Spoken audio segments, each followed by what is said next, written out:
Coria de Potillo. Para el final de camino participante número 1, Rojo de Juan, destaca el número 2, Carolino, Bertolo, de los cuerpos del número 3, Winter White, cuarto y nacional, con su cuerpo, su participante número 5, Rodríguez, el avance del cuarto, Tucano. Los competidores que contaron los primeros 300 metros de la prueba, van cabeza a cabeza por dentro del 1, Rojo a su costado anterior, número 2, Berlín.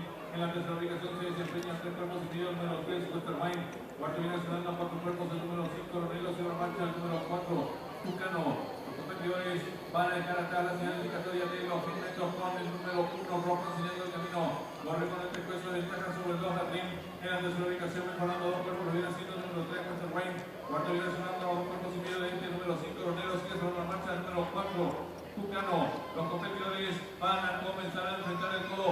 Hay lucha en la delantera por el lado de la pista. El número 2 Jardín. El tomador de peso de destaca el número 1 Rojo. Tercero se desempeña participante el número 3 Winter Wayne. Cuarto viene sonando el número 4 Ronero. En esta ubicación mejora el número 4 Tucano. Y los competidores del clásico Coria de Potillos se aprestan a hacer el ingreso a la recta final. El número 2 Berlín intenta la disparada. Corre con 2 cuerpos y medio de destaca sobre el número 1 Rojo. Tercero se desempeña participante el número 3 Winter Wayne. Después de los últimos 300 metros finales el número 2 Berlín firme la carretera. Lo hace con 2 cuerpos y medio de destaca ahora sobre el número 3 Winter Wayne. Tercero por dentro el número 1 Rojo. Después de los últimos 200 metros finales el número 2 Berlín. Y la carretera lo hace con 2